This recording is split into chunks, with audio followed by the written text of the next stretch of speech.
But I want to welcome everybody to our member open house. Today's topic is shoe production in the age of COVID. Our executive producer, Craig Oppenheimer, has learned a lot about this subject lately, and he's prepared a presentation to share some of his experiences. Joining him are photographer Colin Linton. Colin is an accomplished commercial photographer based in Philadelphia, and he's worked with Craig on many projects over the years. Also joining us is Sydney Arroyo. Sydney is a certified COVID compliance officer, as well as a Phase 1 certified digital tech. Originally from Florida, Sydney has recently moved back to Philadelphia after living in Brooklyn for several years. Our producer, Brian Sheffield, is also joining us on the call. Brian will be monitoring the chat, so feel free to type in questions as we go along. And we can open up discussion after Craig finishes the main part of his presentation. So with that, I will turn it over to Craig. Thanks. All right, I'm going to share my screen in a second, but first, thank you guys for jumping on this. It's been a very strange 12 months, but there's light at the end of the tunnel, you know, with the vaccine and everything. But hopefully, a lot of these things that we're going to talk about will be a moot point, maybe 6 months from now, maybe a year from now. But there might be a couple things in here that have come to light that maybe we can carry over that are a good thing, that aren't necessarily COVID related, but have changed the way we've produced shoots. That might be a good thing to carry through into subsequent years. So I'm going to share my screen here and start this presentation. Let's see. Can you guys see this? Yep. Okay. It's been a weird year. It's no way around it. But here we go. Okay, so obviously there's been an international pandemic. There's a handful of things I want to talk about. First, what can we do to keep people safe? Kind of go through all of the preventions and protocols that we've come up with and how we've been handling them. I want to talk about testing. There are a million ways you can do it or not do it, and I want to tell you what's been working for us. We just talk about how you can enforce the protocols, and we'll, of course, talk to Sydney and talk about COVID compliance officers, which is a totally new role to our industry. I want to talk about how it's impacting budgets, because obviously there's been a change in how we do things, and that, you know, costs money. I want to talk about producing shoots over Zoom and just remote tethering and client approvals, because that's definitely been a pretty big change on how we do things. We'll talk about what clients are expecting on all fronts. And of course, we should probably cover waivers and liabilities as well. So just to jump right in, I think back in March, maybe April, May, we were kind of, I think, all inundated with all of these guides from all of the industry groups, from ASMP and APA, AICP. You know, everyone was coming out with this is how you should handle COVID on your shoots. And there were these like 50-page plus documents, and it was completely overwhelming. I'm not sure if you all felt that way, but you know, I read through all of them. And while it was all great information, I thought it was important for us to kind of just boil everything down to a one-pager. And that's exactly what I did, because clients were asking us, what are you doing on shoots to prevent COVID? What are your precautions? So instead of coming up with an extremely lengthy document that I think most people won't read, I thought it was important to come up with just kind of a one-pager. So on the left here, you'll see that one-pager that I came up with, and on the right is a questionnaire that we use before and during shoots. So I'll zoom in a second, but you know, generally, the prevention protocols are 15 things that we take into account on every production. I think, you know, not every production will require all of them. Some might not require any of them, but I think it was just kind of a list of 15 things that we're going to be taking into account on every production. One of which is having people sign this questionnaire and fill it out ahead of time. So let me get into this document. So the first couple things, easy stuff. You know, everyone's got to wear a mask. We're going to do our best to keep people 6 feet apart. And then we're going to ask people to sign this questionnaire ahead of time. And basically the questionnaire asks about, you know, symptoms, and basically it asks, do you have COVID? Number 4, all of the meals are going to be individually packaged. I'll talk about that and show some examples. We're going to limit the number of people on set. That's been a big challenge, but something that we try to take seriously is just limiting the number of people that actually have to physically be there. We're going to do our best to designate walking paths in order to minimize bottlenecks. I'll show you some examples of that from a shoot recently. We're going to space out the staging areas and work outdoors as much as possible. Increasing ventilation, staggering arrival of crew and talent and meals maybe. We're going to clean locations before and after a production. I'll take that into consideration. We're going to have a dedicated health and wellness person, which has now become COVID compliance officer. We're going to assign certain items to only be touched by certain people to minimize contact. We're going to have individual makeup applicators for the hair and makeup styling. That's definitely been a big shift and a big area of focus because hair and makeup stylists are typically the people that are closest physically to other people on set. And of course, we'll have hand sanitizer available and external monitors to review content. So, these are all general things. Again, not everything applies to every single shoot, but these are 15 things that basically all of the other documents, those lengthy documents, it all boils down to these 15 things that you should be considering and you should be doing. So this is the questionnaire that we've been using. It basically asks if you have symptoms, have you traveled, do you agree to have your temperature taken? And what we do with this is we send it out during pre-production. So of all the people that we know are going to be attending the shoot, we ask these questions ahead of time and ask them to fill out the left-hand column and just circle yes or no. And then on the shoot day, we have the other column filled out just to keep documentation of all that. Of all the shoots we've done, I think the only thing that anyone has ever answered a question yes for is travel. And it's always been basically the tri-state area here in Pennsylvania and New Jersey and Delaware. I've never seen anyone answer yes and had to actually take that into consideration as to whether or not we should bring them on set or not. So part of this is, we trust that people are telling the truth, but also it's kind of a fail-safe and something for us to rely on. And I also think it's important. I share these documents with all of the crew and everyone that's going to be involved with the production ahead of time. So it's not just that they're giving the information to us, it's that they're giving the information to us and we are then sharing it with everyone to try to just ease people's minds going into a production, because it's kind of a scary thing. It's kind of weird, especially if we don't have the budget to do testing. It's kind of a nice thing to share with people. Okay, so I want to share some images of just these precautions in practice. So, when we first started producing shoots, the role of COVID compliance officer, which we'll get to, we'll talk with Sydney about, was still kind of being developed. So on our first shoot, and we had done a couple of virtual projects, small things, but the first in-person lifestyle shoot, this was one of Colin's productions on the left. I essentially acted as producer, and between me and our locations team, kind of COVID compliance officer as well. So I was just taking one of our assistants' temperatures. On the right, that's actually my son taking Brian's temperature on a shoot. I don't bring him to every shoot. That one made sense. I'm not always putting him in harm's way with COVID, but I thought that was funny to show. Okay, so I told you that catering has been a big change recently. So we work with a caterer locally here called 12th Street Catering, and what they do is everything is individually wrapped and everyone has their own tote bag, basically.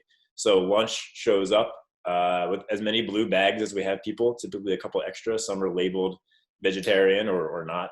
And everything inside is individually wrapped and packaged. So everyone can pick up a blue tote. They don't have to, there's obviously no buffet style catering like we used to have.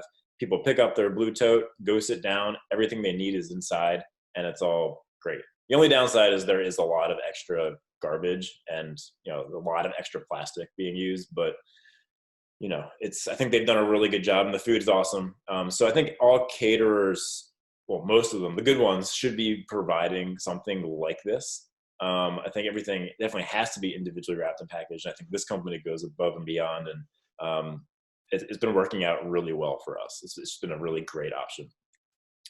So here's what catering looks like these days. So we have people sitting 6 feet apart, 2 people per table. No one's sitting cramped, gathering around one small table, and it's outside, as you see. So as it's getting colder, we'd consider heat lamps and all of that, but outside as distant as you possibly can, because this is the time when the masks come off, because you gotta eat. So this is kind of what that's looking like right now. These two are outside of two different studios here in Philadelphia, a couple different productions.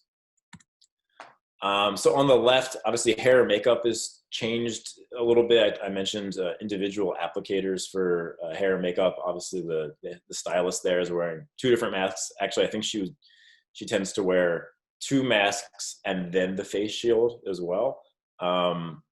Again, hair and makeup stylists are typically closest to people that aren't wearing masks, that being talent and the models. So that's definitely been a big change. And I'll mention later how that impacts budget, because there's costs associated with that.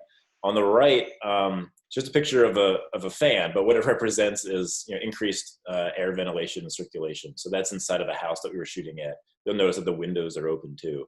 So we're taking that into consideration. Shooting indoors is it's best to shoot outside if you can, but if you have to be inside, just whatever you can do to increase airflow and ventilation, even if it means being a little bit chilly inside with the windows open, it's a good idea. So I mentioned the walking paths earlier. So the idea of setting up this like wayfinding system at a location is to minimize bottlenecks, to try to not have two people walk right past each other on like a narrow hallway or a staircase, and to make one-way direction of traffic inside a location, kind of like IKEA has like the maze you got to follow to get in and around. This, in theory, it's a good idea. Sometimes it breaks down as you're trying to do things quickly, and people are trying to quickly get around a location. But we think it's a good idea. So that's all of the precautions that we've put in place. We've done to a certain degree on all of our shoots. But a big one that is very challenging is testing, and there are a lot of ways you can do it. The first option being to not do it. So we've done a lot of shoots where we haven't had people get tested. We've relied on the questionnaire. We relied on our COVID compliance officer and all the preventions and protocols that we have in place. And it's been fine. We haven't had any issues. While I'd like to have everyone get tested for every shoot and have it be on site, there's time and money involved with that. And we don't always have that with our projects. But when you do, I think there's a second option, and that's actually, there's three ways I think you can go about it, of actually getting either the rapid test or the PCR test ahead of time. So the first option of that is to tell your crew to schedule tests at their own local healthcare facility and try to cover their time and the cost of it. The second option is to try to schedule appointments for them on their behalf and pay for a place to have it happen, which makes it easier for the crew, but it's a challenge for the production because you may not have everyone in the same city or town or area to make that happen. But that's potentially another option. And in terms of covering the cost and the expense of it, we found a lot of the like emergency care clinics, even like CVS in Philly, we have Vibe Urgent Care. It's somewhere around $75 to have a test done. And I would typically anticipate offering the person money to cover the test itself, but then also maybe a couple $100 or a half day rate to cover their time to go make it happen. There are certain circumstances, maybe with talent, where it's kind of part of the agreement is that, look, this is the day rate that we're offering you, and to be part of this project, we need you to go make this happen. And that's a negotiation with every crew member potentially. The third option of getting tests is to pay for home collection kits and send them to your crew, which we just did on a recent shoot. I'll send you some pictures of that. I'll show you. The hiccup for all of these is what happens between the time you take the test and the time you get to set. Obviously, best case scenarios, you get the test done maybe the day before, and you go home and you quarantine and you don't go anywhere, and the next day you show up on set. I think sometimes that works, sometimes it doesn't. Sometimes the tests take longer to schedule and to get your results, and then all of a sudden you have this like 3 or 4 or 5 day period where you may not be paying for that crew member to quarantine, so you're kind of wondering what happens, or you have to find the budget to make them quarantine. And then do you trust that they are quarantined? There's just like a hiccup with all of these potential options, even if you're trying to do the right thing. Another option is to just get the talent, the models tested. If they're going to be the ones without masks, maybe if anyone's going to get tested, if you can find the money for it, maybe it should be them. Option 3 is on-site testing. It's very expensive and time consuming though. It's definitely an option. And I'm going to show you a quote from a company that we got, or that we reached out to. But obviously, best case scenario, people show up, get tested, shows are negative, and then you go on with your day. But again, there's money involved with that. So this was a company that we used recently on a production called Everlywell. So it's a home collection kit. Brian helped coordinate this for a recent shoot. Basically, they send you this kit, you do the test, you send it back, they text you your results, and that's basically the extent of it. They were about, I don't know, like $100 or so. This is kind of what it looked like. This is the kit that I got. It comes with a little swab. You shove it in your nose, you spin it around, you put it back in the thing, and you put it back in the box. It was very easy. This is what the results look like. Basically, I sent the test back. So we ordered them. We got the tests. I think they were either overnighted or sent the next day. I sent my test back on a Monday, and I got results on a Thursday. So all things considered, pretty good. But, that's a decent amount of time to have gone by between when I sent the test and when I got the results and when the shoot would have been. So again, there's a hiccup there, but on the left, basically that's a screenshot of the text that I got. It says your kit's being processed. In the middle is a screenshot of the results saying that I did not test positive. And then on the right, I got this text a couple of days after, basically reminding me that I could try to submit for a health insurance claim for it, which I think is important and something that you might consider if you're doing a shoot and you want to get tested. You might be able to get it reimbursed. All healthcare companies are supposed to be reimbursing costs for tests. So if your client isn't willing to pay for it and you want to do it yourself, you might still be able to get reimbursed for it. I thought that was just like an interesting follow-up that they sent me. So another option that I mentioned is on-site testing. So this is a company called Paradox that we've reached out to a couple of times for some quotes. I think before COVID, they were the kinds of people that would show up as medics on your shoot, or at concerts or whatever kind of event you were doing. But of course, they've sort of taken to COVID compliance and on-site testing.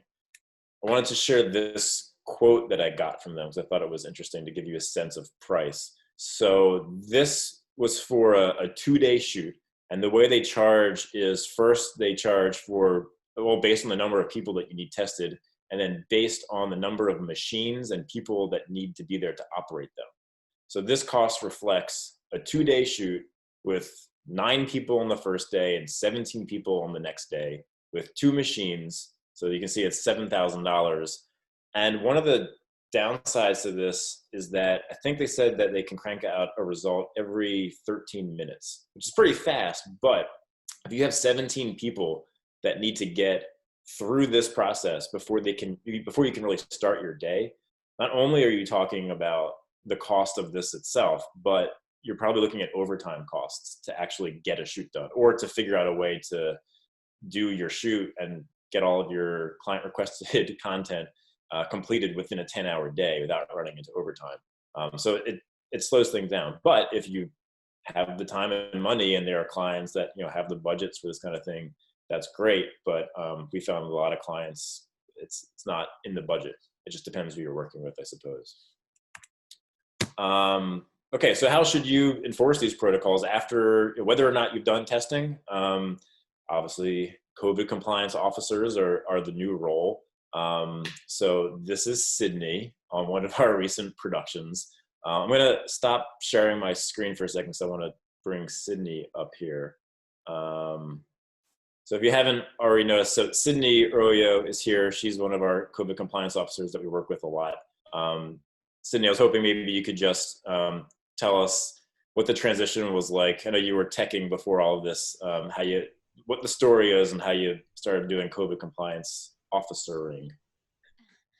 Yeah, well, basically how it happened was a friend of mine who is a photographer's rep sent me the certification class, and she was like, this might be something that you'd want to do. And I was like, yeah, okay. And then sure enough, like a week later, Colin was like, hey, I heard you got certified. I need you. So I've been doing it kind of since, I guess, maybe the fall So it's been an interesting road. And I think that we've all kind of been learning as we go as well. I took the certification class, and that gave me, a basic knowledge of what to do. And then from there, I've kind of used my common sense, and I've also talked a lot with the producers who hire me. So I've been on set with Craig a couple times, and every time we just kind of go over like, okay, what's the shoot going to be like? How many people are going to be there? How much stuff do I need to bring? And I come with the PPE, so enough masks for everyone. Typically, I'll bring KN95 masks for everyone on the crew and the talent. And then I'll also provide the blue procedural masks for anyone who needs it. But most people come to set with their own mask. There have only been a couple of times where I'll give someone a new mask because I don't particularly feel comfortable with how their mask fits them or doesn't fit them. I just make sure everyone is socially distanced. We do the questionnaires beforehand, so typically, especially with Craig's team, he will have everyone fill out the questionnaires, and then he'll send them to me. And I'll just, look over them, make sure there's nothing that looks suspicious or anyone that we should look into. And then I'll have a printout of my own stack, have everyone fill them out when they get there, and keep track of them until the end of the shoot. So, and then while I'm there, I'm focusing on disinfecting everything, especially the areas that get a lot of traffic, like the crafts and services. I have signs that I bring with me that I put up around set that just remind people to socially distance, not eating on set, things like that, only eating in the designated areas, and just trying to keep far apart, wearing their masks at all times, and things like that. I don't typically see anyone not complying. And the times that I have, it's fixed if I'm just like, hey, I need you to not eat on set, only in the designated area or whatever. People will correct themselves very quickly. And then I just make sure to include another sign. Like, I think the last time I worked with Craig, I noticed that. So I put more signs up the next day that said no eating on set. And John, one of the assistants, was like, oh, wait, we're not supposed to eat in here now? So they were being paid attention to, so that was positive. And just continuing to work as we go. Like I said, every time before we start a shoot, I talk a lot with the producers about what they need, and what they're kind of looking for. I've worked on set with another team that had testing on site, and the way that they did it was, we got tested the first day, and then we got tested.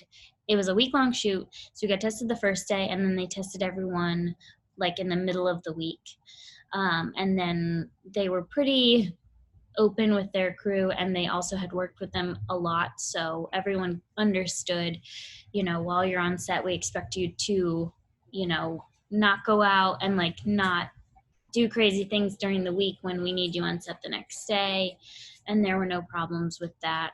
And then, sometimes I'll also speak with people like the makeup crew or people who are going to be in direct contact with the talent, because a lot of times the talent does need to be unmasked at least at some part of the day. So I've spoken with Craig's very consistent makeup artist, and she's really great. And something that she does is she's like, I have them wear their mask all day, and then if I need to touch up their makeup, I won't. But I've seen other crews where it's like, once the makeup is done on the talent, you don't want them to mess it up. So I just try to make sure they have a waiting area where they're going to be away from other people while they're unmasked.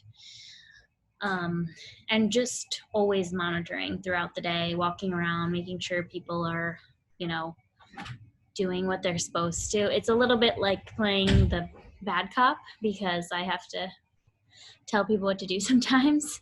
But for the most part, everyone is really compliant. Everyone still wants to work and get paid. So I really haven't had that many issues, luckily. I can't overstate how helpful it is having Sydney, a COVID compliance officer, on site. I think when this all started, it was one thing to come up with all of the protocols, and it was another to figure out, like, oh crap, how are we going to actually do this? Like, here are all the things that we're telling clients that we're going to do. Who physically is going to be doing these things? And the first shoot, it was like, okay, I guess it's a location team's problem. Like, let's put it on our location scout and me to figure out. And then once we started working with Sydney, it was just a huge relief to have someone like her basically handle all of that. The way we work it out with Sydney is that we've offered basically a flat fee for all the supplies. So she even will bring all of the stuff. I don't have to, it's one less thing on my plate. To provide all of the masks and the sanitizer and the signs. Like, everything she provides is just a huge help. But it's just like an incredible, totally valuable resource to have. And I'm curious, Sydney, if there's anything that you think, have any of the protocols that we've put in place, do you think that they would carry over until after COVID, or things that you'd like to see carry over, and just sort of like general health and hygiene on set? Yes. I think honestly, because I just, as someone who's worked in this industry, whenever there's someone sick on set, it's kind of like it's a leper. Like, I don't want you near me. I can't afford to like lose work. And so the whole mask thing, if you're sick, I think would be super beneficial to wear, even if you have like a little cold, because I get it. Like, people have to work. We don't get sick leave because we're freelancers.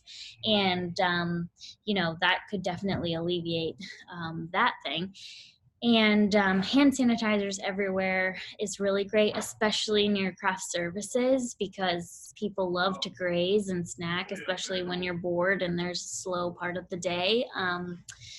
So that kind of hygiene around the food is really great, that I'd love to see that continue. And yeah, I think just mainly the hygiene part. And designated areas for eating. Because, as a tech, having drinks and food near like the electronics and the things that you need to use to do your job, it gets a little bit stressful. So having a designated area for that is something nice to get in the habit of. I feel like I could speak for most techs when I say that. And just overall, the open communication about where you've been, how you're feeling, and things like that. In our industry, I feel like people tend to hide that so much because you don't want to lose out on your job. You have to, you need to work so that you can pay the bills and things like that. But this open communication really alleviates like stress that you might feel just being concerned about your own safety. So I'd love to see that continue as well.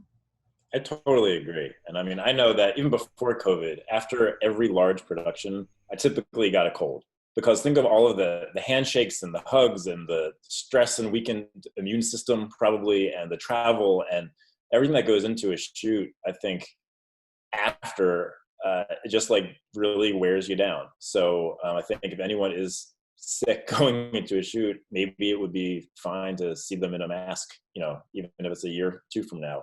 And yeah, anything we can do to keep hand sanitizer around and have designated eating areas, I think that's a great thing. So, well, we appreciate that. And I think it'd be good, at the end, if you have any questions for Sydney, I think it'd be good to have an open discussion about it. But I'm going to jump back into the presentation here and start sharing my screen, because I want to show you some more stuff. Okay, so here's Sydney again. So this was on one of our shoots. You can see the signs that she has here. And important thing to notice here, although it's hard to tell, you couldn't get into the studio without walking past Sydney. And that's important, because she needs to be the first person that greets you when you walk in, to make sure she's going to check your temperature, to make sure that everything's good, that you're signed in. So that's a pretty important part of the location scouting process, is where we're going to put the COVID compliance officer. And that's not something that we had to think of before. All right, so here's some more pictures of her on set at a different production that we did. Again, this was a different studio. You'll see she's right at the entrance, and we have a line of people waiting to have their temperature taken. She's got her table set up with hand sanitizers and masks and gloves and everything that you would possibly need. It's just a huge help having her on site. Here are some more of the signs that she puts up. Wash your hands. All crew must wear face coverings. It's just awesome to have these around as reminders for everybody. So there is, obviously Sydney is in Philadelphia and the New York area. I know not all of you are here. So there is this resource that I found of COVID compliance officers. It's a database of people who have completed this specific training course, the health education services. You can basically type in a city or a state and search for people that have completed the course. I think before you get, by the way. Say that again? I said that's the one I took, by the way. Oh, okay, perfect. So you'd find Sydney in here if you typed in Philadelphia, I suppose. It's a great resource. We had a situation. Unfortunately, Sydney wasn't available for a shoot recently, and we found someone else to this database. But we also realized that we're probably going to plan all of our shoots around Sydney's availability moving forward, because it was just a nightmare working with this other person. We actually went through 3 or 4. One of our COVID compliance officers almost had COVID, and then we had to switch to someone else, and then it was just a mess. But so all of our shoots are going to be around Sydney's availability moving forward. Great job security for me. Exactly. This was one that I took, a course offered by Right Way Consulting, production infection control course. It was, I think, $100. It was like a 2-hour Zoom thing. You took a quiz at the end that was impossible to fail. And when I say impossible to fail, it was like multiple choice. And if you clicked the wrong answer, it was like, are you sure? Maybe you should go back and try again. This is the certificate that you get at the end. So, I mean, I think it's great to have these certification programs. A lot of it, though, is just like common sense. Is trying to make people wear masks, wash their hands, stay apart from people. The certificates, the courses, I think, are a good kind of crash course on just like how infections and diseases work, less so like COVID specifically. So it's good to have that knowledge. But I've got this diploma hanging in my bedroom. It'll stay there for a while. Okay, so how does this all impact budgets? Because COVID compliance officers don't show up for free, and COVID testing isn't free, and location cleaning isn't free. So I want to run through a handful of things that we considered for all projects. I found generally COVID compliance officers are somewhere around $500 a day. We've gotten quotes for higher and lower. That's generally what you're looking at, plus the cost of the PPE and supplies itself. I'm typically anticipating at least $300 per day to cover, about 20 people or so on site. And again, that's masks, hand sanitizer, signs, gloves, everything that you would need. For stylists, most stylists do charge some kind of a kit fee that covers like their brushes and their clips, like all of the stuff that wardrobe stylists and hair and makeup stylists use every single day and are disposable and they need to replace. But now I've seen more stylists ask for just extra costs for applicators, which $20 isn't a lot, but certainly if you're doing 10 talent a day for a week, it kind of adds up. And you want to make sure that you have the right protocols in place, especially for talent and hair and makeup styling. Production supplies. So obviously before we had tables and chairs and tents, but now we have to extend the footprint as wide as possible at any given location outside. So that means more tables and chairs and tents, and fans to increase airflow, and heaters if you're going to stay outside. If you keep outside, and right now it's December and 20 degrees and 30 degrees, you have to start thinking about that kind of thing. Generally $500 to $1,000 a day, depending on the location. Obviously it's different if you're in a studio, but if you're on location, you just need potentially 15 tents and 20 tables and all of the right stuff to make sure that people can spread out and be comfortable, even if it's just for that 1 hour lunch break. But ideally that if you have all that stuff set up, it kind of operates as a base for people to hang out and not be on set at the same time. So location cleaning, $500 to $1,500, depending on the location. When working recently with a location scout, we were kind of toying with the idea of a cleaning company coming in before and after the shoot, to make sure that the homeowners were, I guess, pleased and comfortable with what was going on. And I think there are all sorts of companies offering all sorts of weird things these days. I think there was a while where they were talking about like this like fumigation system. Now they're talking about, I forget the right word for it. It's like some kind of light thing that they wave around and it cleans things, and all sorts of new things that's supposed to like be more air purifying systems. I think you can go down a pretty big rabbit hole with that, but I think most private locations that you rent out for a shoot are going to expect that you're going to clean it, and make sure that it's safe for them to return. Studios typically have their own cleaning company that they use. So it's less, you don't really have to worry about that with photo studios, but this is mostly for private locations that you're shooting in that a location scout would help you find. And speaking of location fees, it just takes more money to convince people to let you into their space, especially a residential property right now. So some things we've considered are putting the homeowners in hotels for a couple of nights, from when we go to tech scout through the shoot and through wrap until the cleaning company has left, maybe a couple $100 a night if they're comfortable staying in a hotel. That's another question. But I think, the results we're getting from location scouts are more slim because I think less people are willing to let 30 people come romp around in their house for a couple of days. And then, I get that. So it just takes more money. If you offer them $10,000 instead of $2,000, like sweetens the pot a little bit. The other thing to potentially consider are backup locations and backup talent. So it's one thing if the day before your shoot, your second assistant gets sick and can't make it, chances are enough people are around to help carry the stuff.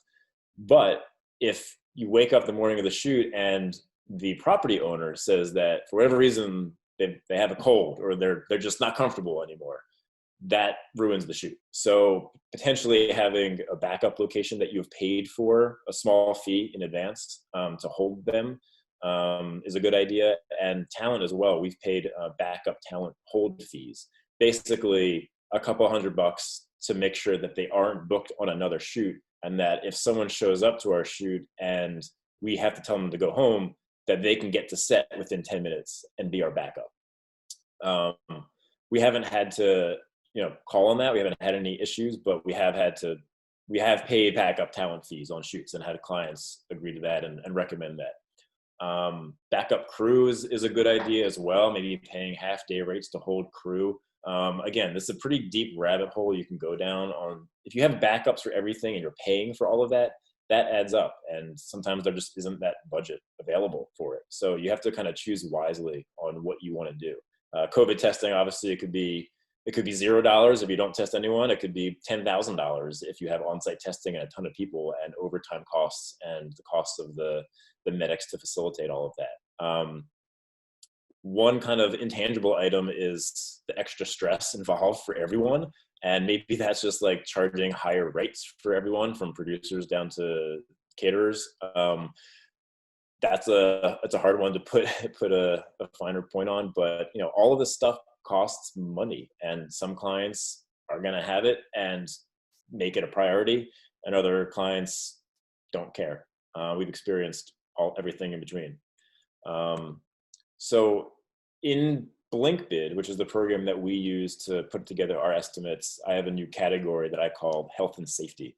So all of these things fall under that category. So you may have location fees and creative licensing fees and insurance. So I have a new category, and it's broken out its own separate section that would include anything related to COVID compliance and preventions and protocols.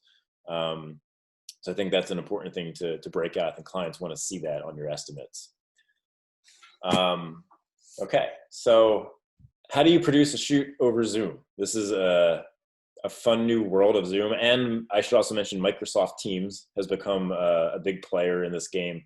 A lot of agencies are using Microsoft Teams, I found, over Zoom. It's probably just an internal tech thing they have going on or relationship that the parent company has with Microsoft.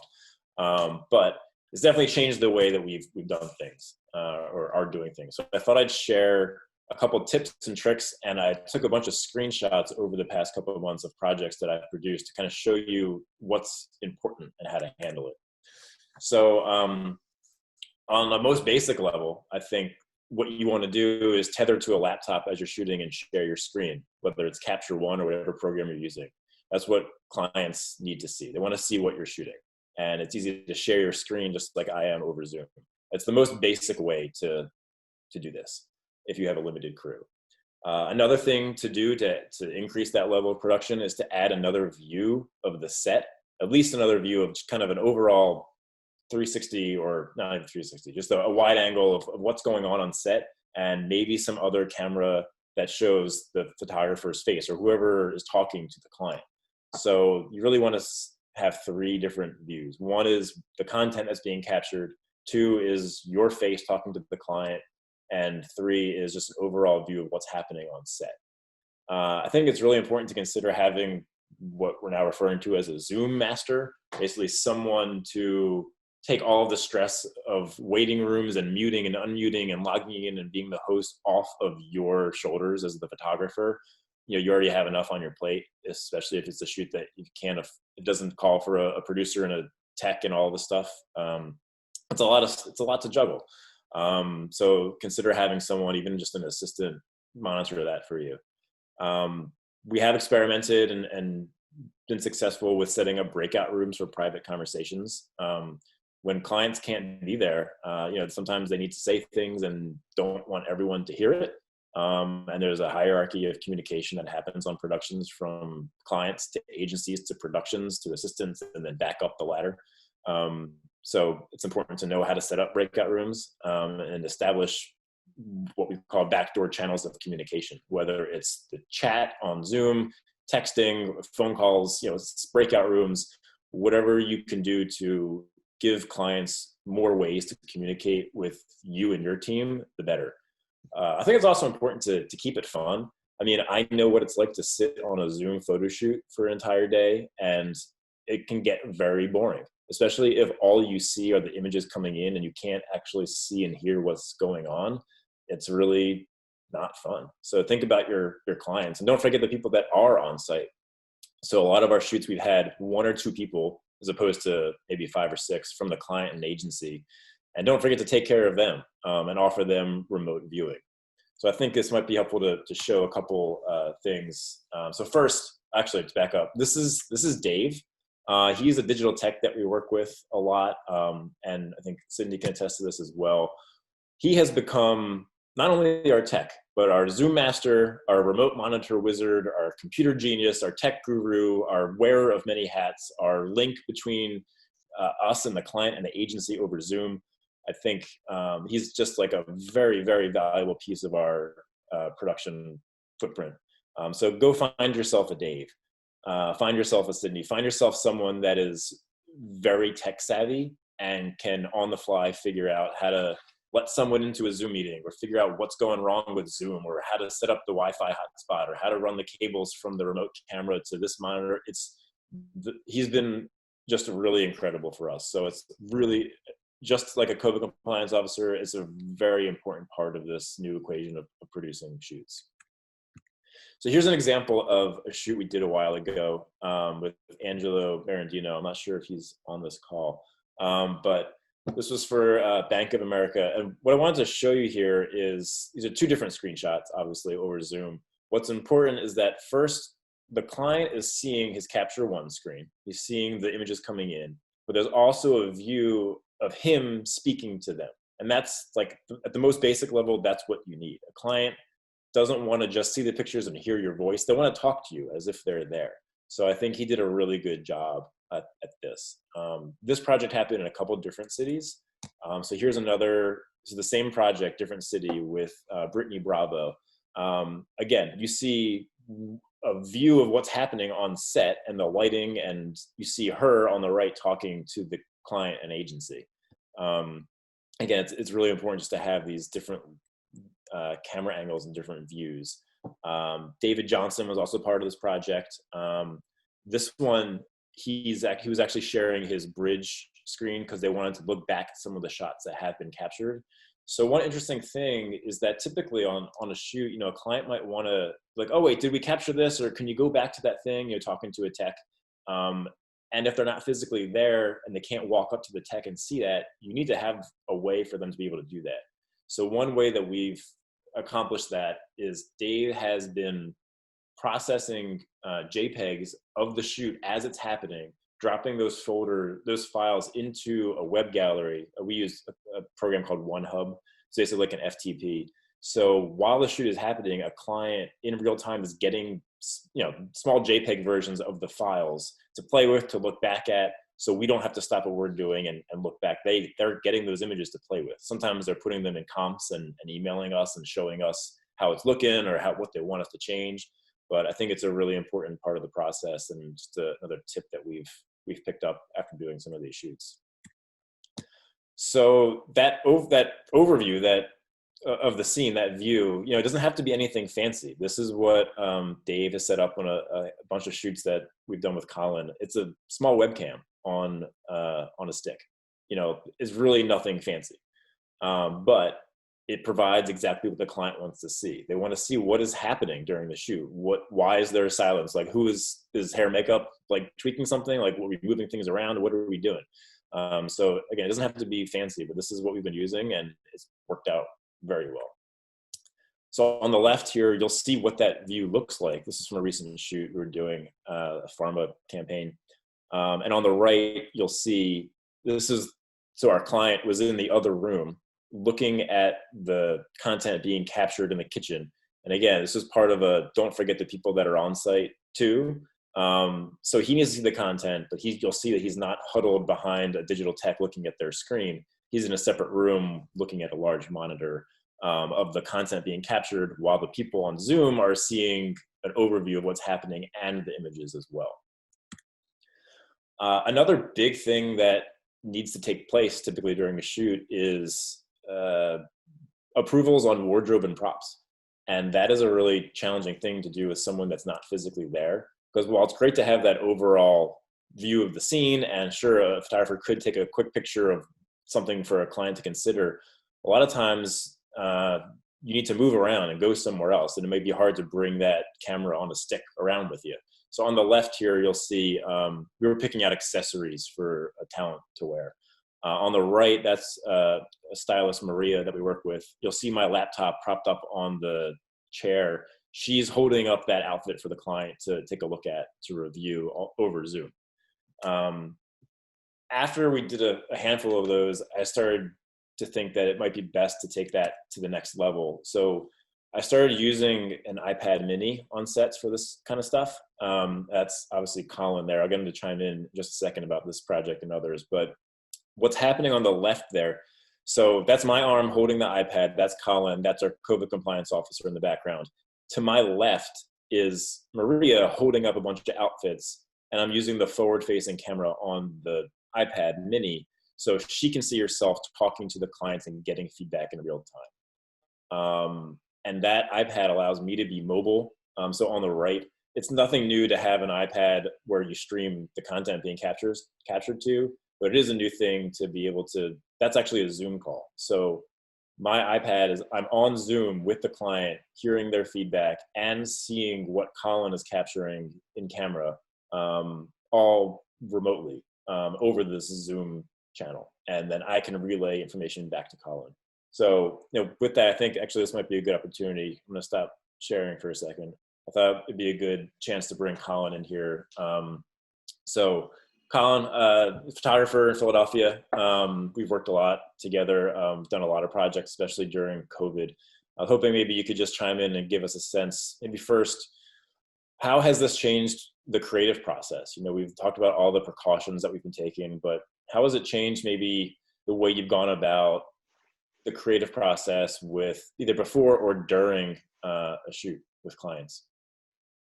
That's a good question. I think that kind of counterintuitively, I was surprised that I enjoyed this process a little bit more. in the past, in a pre-COVID world, like in 2019, on set, it could get really chaotic. You'd have the agency creative team there and their clients. And often I think that just the act of being there makes everybody want to speak up so that they feel like, whether it's conscious or not, that they need to justify their presence and like they need to have an opinion about something.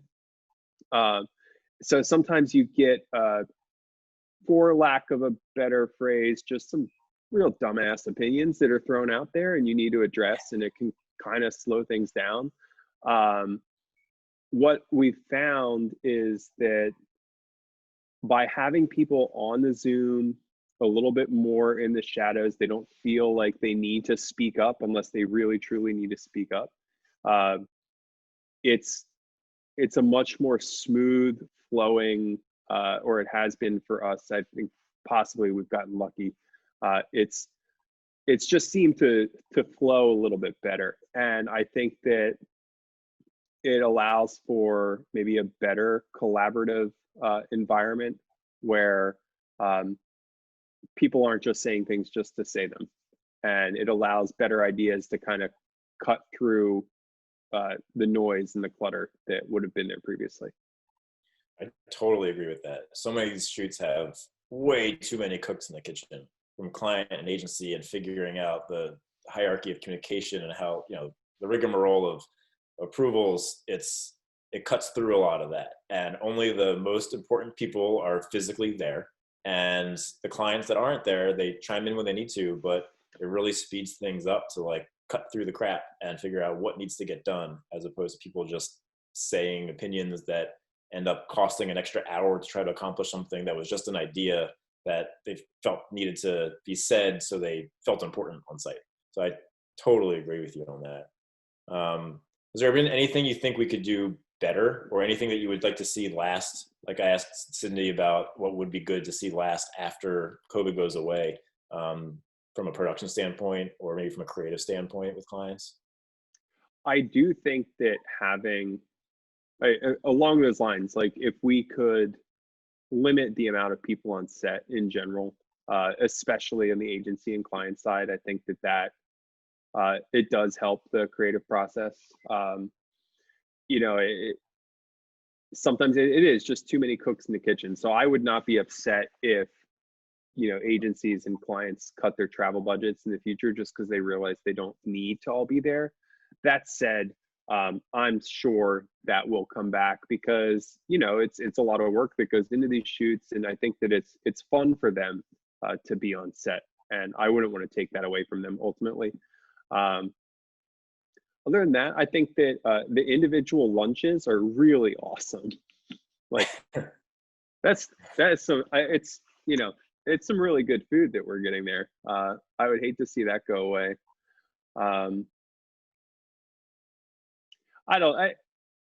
Just in general, the hygiene things would be good. I do think, like Sydney mentioned, I will probably continue to wear a mask, just like if I'm ever feeling sick in the future.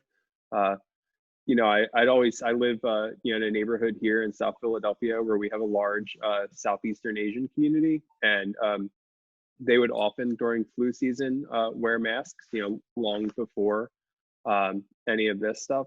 And I'll be honest, I kind of thought it was a little weird then. And now I get it, and I think that it's something that I'll probably continue to do, especially when traveling. And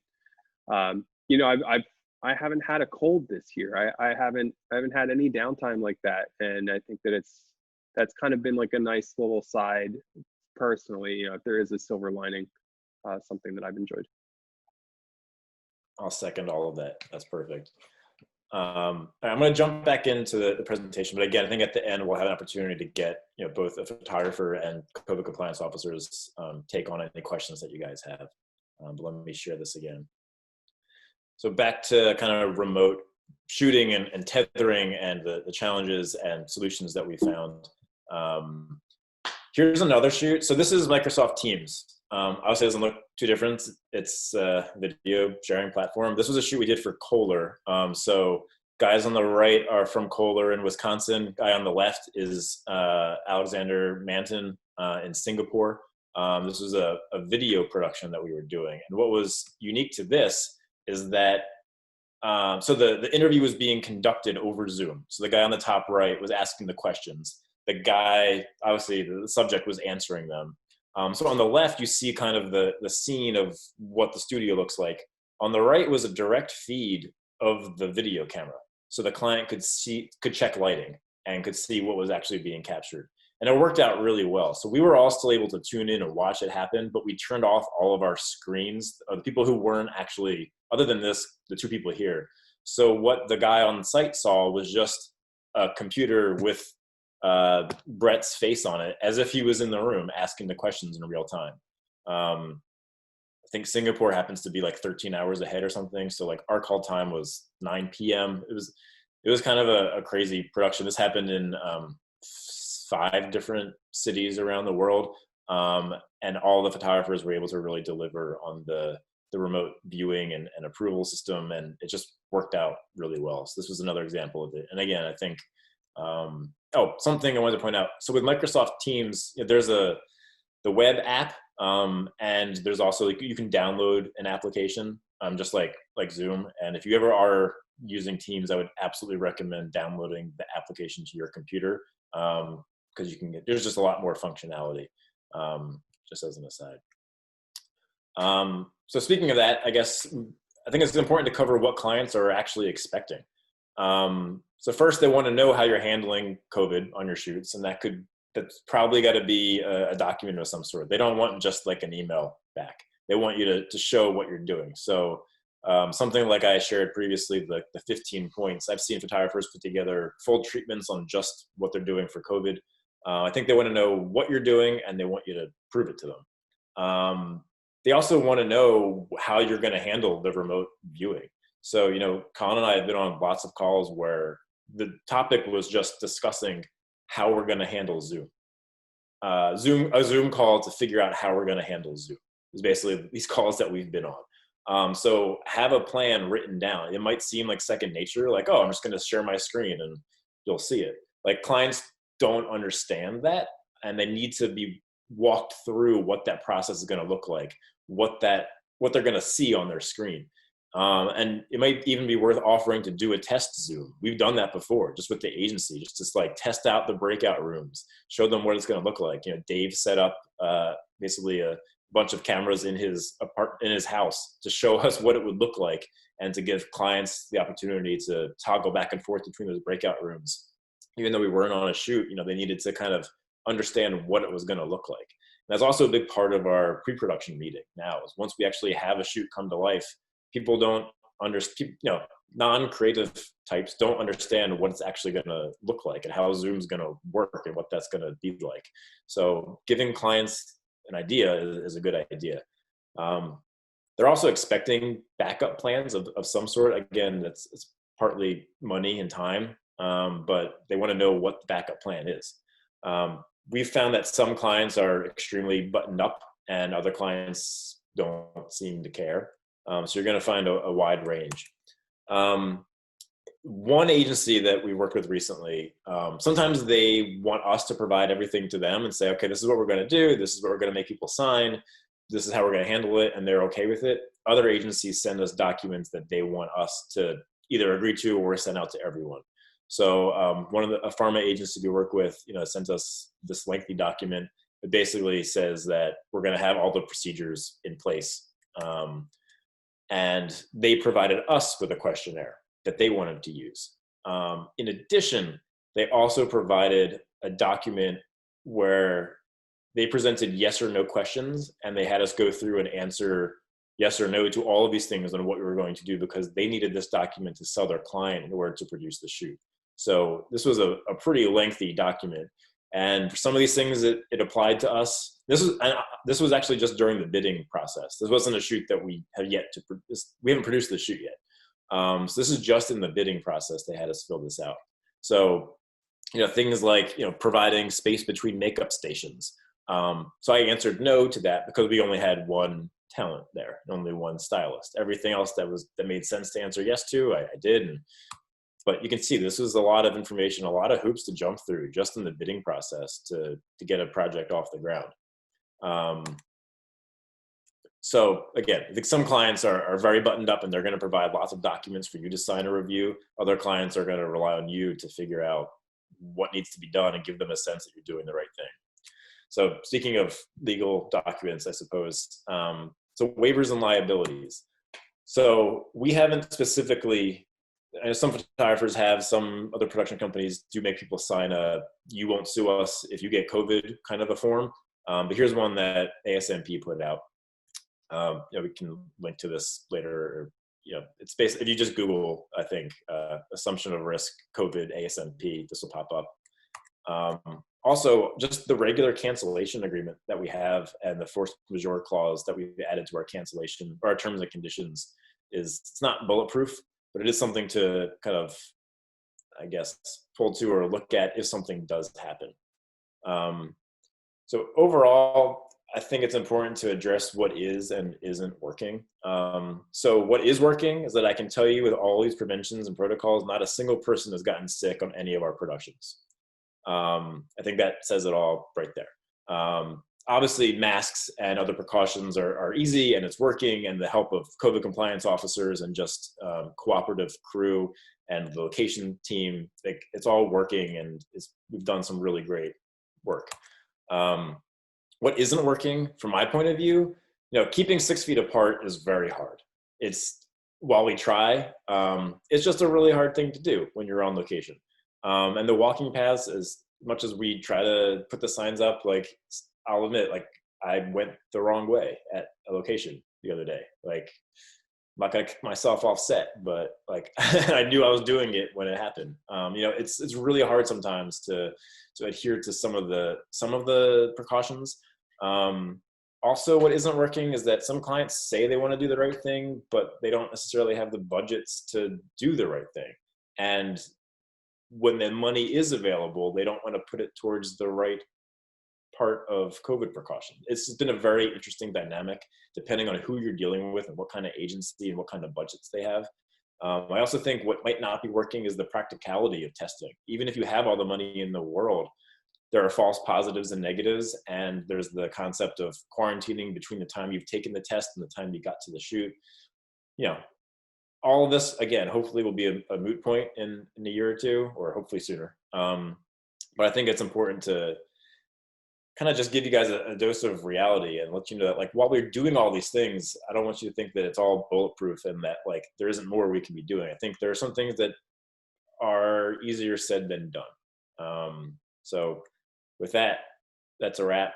That's me taking the temperature of a Coors Light bottle. It did not have a fever, so we were good.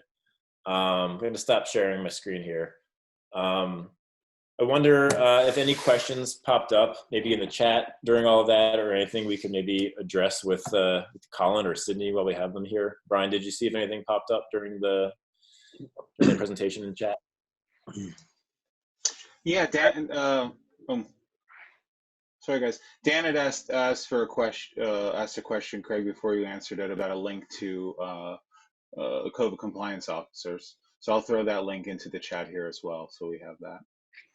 And then Eli asked a question about Wi-Fi that Colin answered. Okay.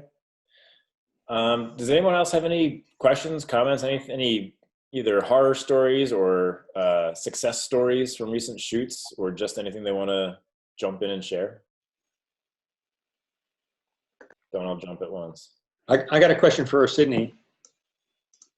So Sydney, do you feel like you can keep up with the changes just by watching the news, or does the course that you took offer sort of updates on latest best practices on all these safety issues? They have some, but they basically recommend that you keep yourself up to date, and they're like, what we taught you is not the word of God. You kind of have to keep yourself in check. So that's kind of what I do. I'm, especially having been in New York for a while, I have like the text updates and things like that. And I'm just, honest with the producers who are hiring me. When I talk to them, I want to know, like, okay, what would you be comfortable with? And these are some of the things that are changing right now. Like when they came out with the information about how you can get COVID, like through 15 minutes of exposure can like throughout the whole day. It could have been a minute here, a minute here, a minute here. I took that into consideration. And I had a conversation with the makeup artist that day about that. And I was like, do you know about this? Because you're my concern, because you're the one who's getting that exposure throughout the day with these people breathing on you as you're doing their makeup. And she agreed. And that's why she wears a face shield and 2 masks while she's doing their makeup, and has no problem retouching them or fixing them up throughout the day because of whatever makeup the masks rub off. So I do try to keep that in mind. And I'll course correct throughout the day too.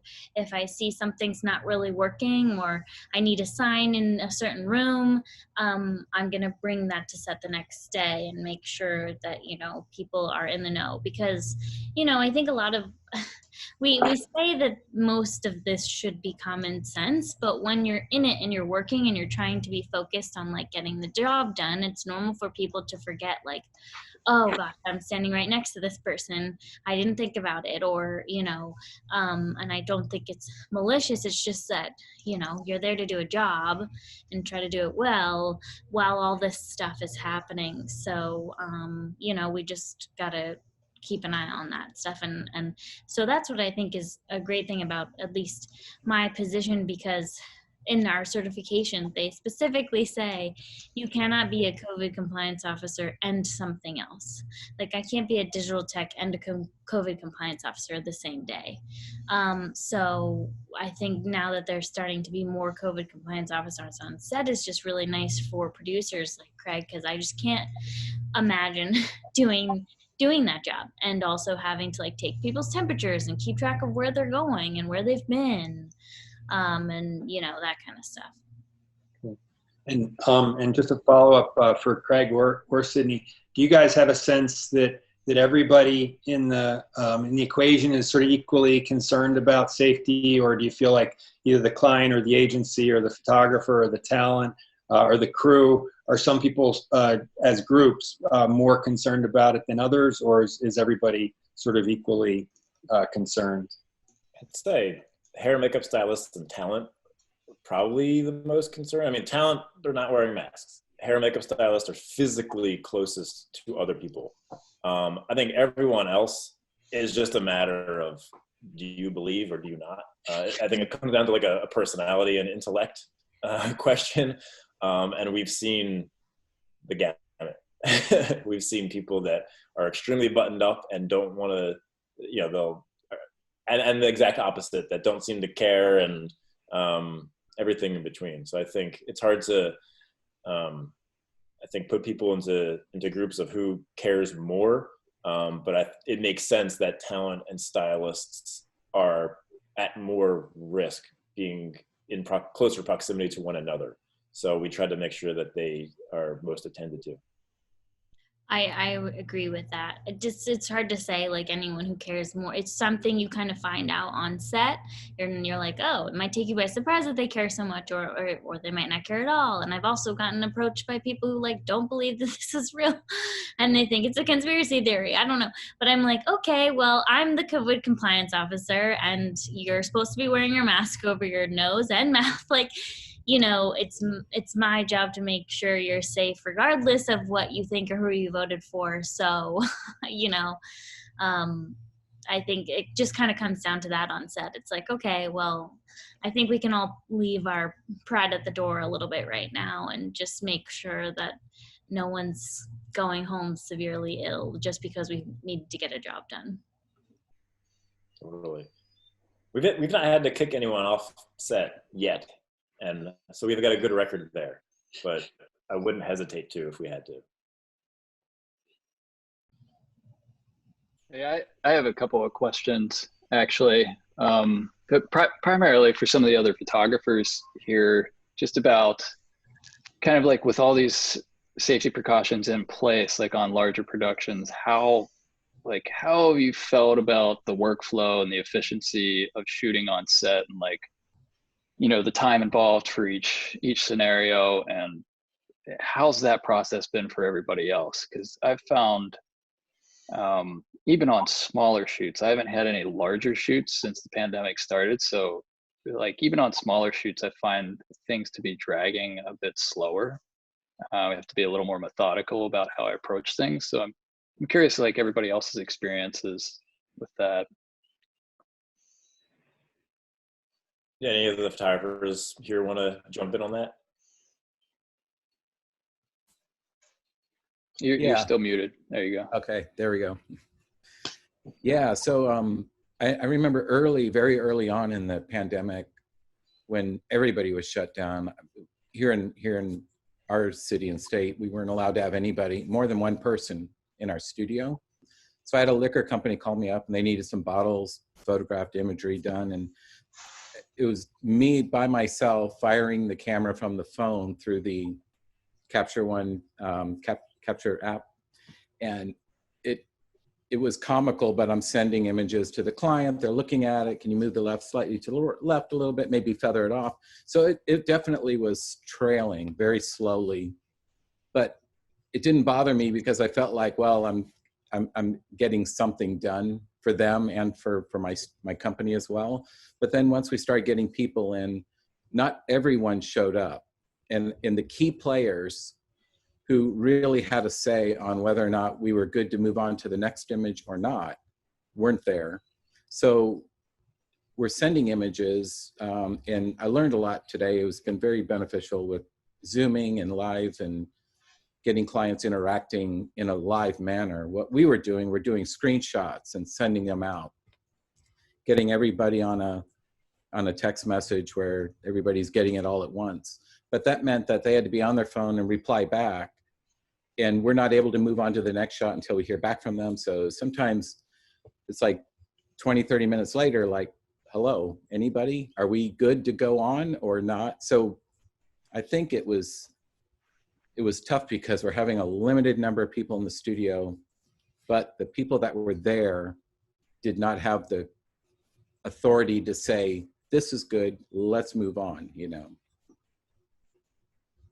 So yeah, thanks for that. That's I have another question that kind of dovetails on that, and I don't know if anybody else has anything else to add. But the one thing I was thinking about early on would be, and I'm wondering, Craig, if you've addressed this with any of the clients that you've produced for, about limiting actual shoot length, shoot time, because like on a large production, like even in normal times, it's stressful. There's high levels of energy you expend. It's exhausting. And like you said, you often end up with a cold at the end of the shoot. And so has there been any discussion with clients about limiting the time on set to kind of limit possible exposure as an extra precaution? And if so, like what has the response been to that? Yeah, it's been less about limiting the time on set to decrease exposure and more about what can or can we not accomplish because of all the protocols and prevention stuff that we need to do now. There were a couple of shoots where a client gave us a shot list and I said, look, you know, on a 10-hour day, given everything we need to do now, we need to cut this shot list by this much. Like here's what we can do. And they were like, great, we're happy to get anything done. Thank you, let's do it. And we've had the exact opposite too, where we've basically said, in a 10-hour day, here's what we can do. And they say, okay, we still need to get all this stuff done, so make it happen. And they don't care. And we're already talking about overtime. So the conversation has been more so about what we can and can't do because of the time it's going to take, and the time that it takes for things to kind of just happen and be slow now. Less about limiting the time on set to limit the exposure level. I think it's a totally valid point and a good argument. I think, again, it comes back to some clients being grateful to make anything happen and some clients demanding everything and they don't care that there's an international pandemic. And you're just going to have more people. There's a lot of opinions, and you just got to hope to have some good clients sometimes. Yeah. And I think just like anything, it's budget related. I had a shoot back in September where we shot 8 people, where normally that probably would have been a one-day shoot. It was super simple, white seamless for a healthcare company, but they would only, to limit exposure between talent, they did like one person in the morning, one in the afternoon. And it was kind of like, it turned into a 3-day shoot, and it was kind of like laughably slow. Like I've never been on a shoot and just been like, what do we do now? It was like a lot of standing around and waiting, but like they had the budget for 3 days, and that's how they wanted to proceed with it, to keep, plenty of time between models and all that kind of thing. And I don't know, it was, it's nice when you get an extra day or two to do the thing where you probably could have done it in a day, hustling previously. Hey, Ryan. Yeah. I'm just curious, what in particular on set do you find is slowing things down? Like what type of issues you having? Maybe it's just my anxiety on set. I mean, like, I think I think just being aware of everything that's happening, because typically the way I shoot, I move quickly. I'm never on a tripod. I'm up and down. I'm crawling on the ground. I'm kind of down and dirty in the way I shoot. And so now I'm like, oh, I can't just like storm over there. I've got to think about like, spatial relationships and like where everybody is standing. Like, oh, that guy over there, he's a subject. Especially some of the editorial jobs I've been on, like you kind of don't know what you're getting into. And some of the editorial work I do in rural Pennsylvania, it's like, people typically, they think it's all a hoax. They're not going to wear masks. They're not going to respect the fact that you're wearing a mask. So it can be kind of complicated in that regard. So I guess that's maybe less about like production elements and more just like interpersonal social dynamics. But I don't know if I can answer anything specific. Have you had any COVID compliance officers on those sets? No, because they're typically, so since the pandemic started, most of my work has been smaller editorial work where it's typically me and an assistant, sometimes 2 assistants. And then client's not there. They're usually just, we trust you, go do your thing. And then it's the interaction with the subjects. And, sometimes they'll have a handler if it's a CEO. But the ones where it's been particularly troubling is like the editorial shoots where it's like, they just send me a like, good luck out there. Hope you bring something back. That's not COVID. Well, I mean, I'm just speaking as a COVID compliance officer, a lot of the stuff that you have concerns about is basically my job to be concerned about that, so that the photographer doesn't have to worry about it or anyone else on set. And I have been hired by photographers rather than the producers, as just someone that they chose to like have me there. And I think I could ask you, Colin, but I feel like it provides just a peace of mind, if anything, to just have someone else who can be the bad guy and be like, hey, put your mask on, or hey, and you need to follow these rules. Also, I've noticed it helps people follow the rules, because when you have someone there who's like, not just the producer telling you what to do, but like they're specifically there to tell you what to do as far as COVID goes, it's like, okay, I guess I'll listen to you, because like that's literally your job here. And people tend to listen at least more than I think they would.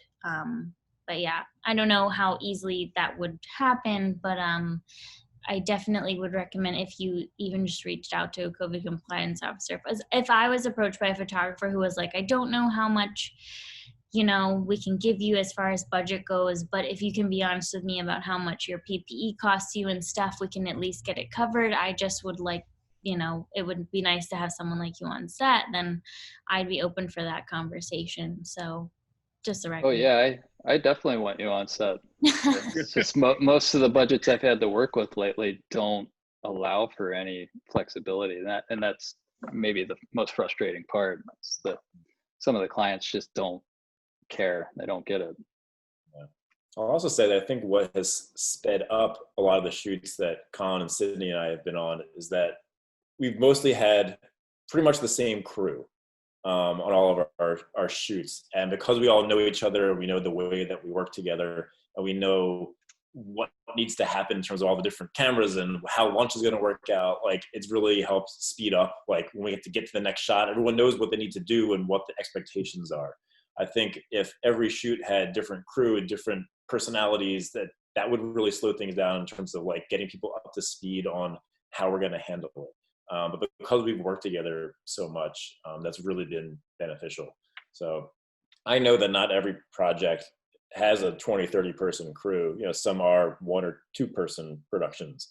But if, you know, it's one thing to try to stretch the budget to include a COVID compliance officer. I think that makes sense. And it's a pretty easy, well, not easy. It's a easier sell than adding 5 more people to a shoot, to add someone that you think is going to be worth it, even if it means coming out of your fee and telling the client that you're going to do it anyway because it's the right thing to do. That might put, you know, the right taste in their mouth, if you know what I mean. Yeah. I have I like do think- kind of a technical question on like the Zoom streaming and whatnot and the screen capture. So like if Craig, if you have like an iPad mini zooming the scene, and then there's also a stream from the Digitex computer, like on their end, are they just logged into multiple Zoom meetings on their computer and they're clicking it? Like, how does that It's one meeting. So basically the tech is the host. Well, a lot of the shoots. The tech's workstation is like the main host Zoom screen. And my iPad mini, I'm just logging in and out as I need to like show them different things. Just like if I were to log in, like in this meeting, like another square would pop up that would say Craig's iPad or whatever, and then I would go away. So all of the other camera angles that you see, whether it's my iPad or the other like 180-degree wide view, they're all added as different participants of the Zoom meeting. So the client always stays in one spot. And Craig, if I can jump in too with just one note, the Zoom is actually, our tech is running 2 laptops. So there is one laptop that's just running the Zoom, and then the other laptop is his main workstation, and that's running the capture.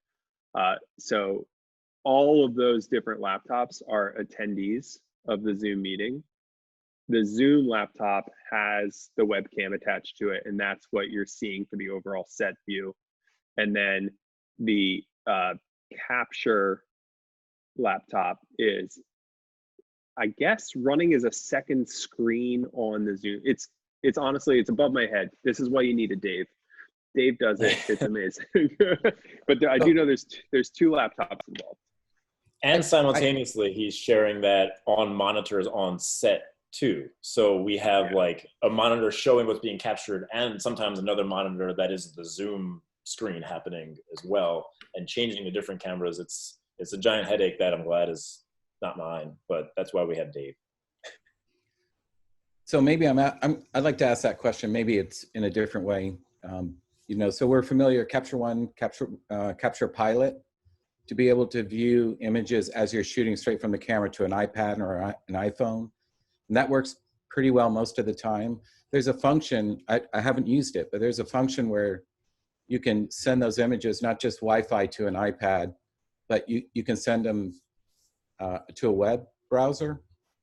I'm curious are people doing that? Is that a reliable, or are you doing a Zoom on the Digitex computer where you're just screen sharing within Zoom? And we're doing the latter. Yeah, we're screen sharing the Capture One screen. Okay. So you're not really relying on Capture One software to show those frame by frame images to the client offsite. Correct. Yeah, we're saying Capture One in this instance because that's what our techs use mostly, but you know, it could be Lightroom, it could be Adobe Bridge, it could just be a folder full of JPEGs. It's just really the screen share that matters. Okay. Thank you. No problem. So, I mean, there's light at the end of the tunnel with the vaccine and everything. I think it's going to be a while until we're 100% back to normal. A lot of these things will probably go away eventually, but we had to figure them out, and we've produced a lot of shoots, both on site and virtually, both small 2-person operations to 20, 30-person operations. And again, no one's gotten sick. I know in other productions people have, and obviously it's, we've been very lucky. But as much as all of the stuff will probably go away one day, all of the things that we mentioned earlier about what might be nice to keep and maintain, we'll see how that pans out. But I hope there are some good takeaways from all of this, and it's not all negative. I think there are some good things. It's brought new communication streams to light. Maybe there are things that a year from now we'll rely on that we didn't think would be valuable. Maybe the way that we've been using Zoom or Teams or whatever it is, even if it is catering, like there could be some good solid takeaways from all of this. But I think time will tell. But I'm always here if you guys have any questions. About every shoot is totally unique and has different complications, whether it's from a location or crew or styling perspective. And I'm always here to answer those questions and help in any way I can. If I can, I'd like to just kind of back up, Craig, on what you were saying there about when you are kind of like pitching these things, or if your clients are asking about how it's going to happen, you can definitely hear it in Craig's voice as he explains this all. It's reassuring. It's not that complicated. I think those are kind of like the big takeaways. That's been, I think, a success for us together. When we do get the chance to speak to the agencies or the clients, oftentimes they're like, how are we going to do this? Is it impossible? This seems so, daunting. And being able to just kind of carefully and simply explain to them, like, it's going to be okay. This is how we're going to do it. These are the precautions that we're going to take, and this is how it'll work. The more confident and calm you can sound when you're explaining that, the better. And it'll help you land that job. Totally. Absolutely agree.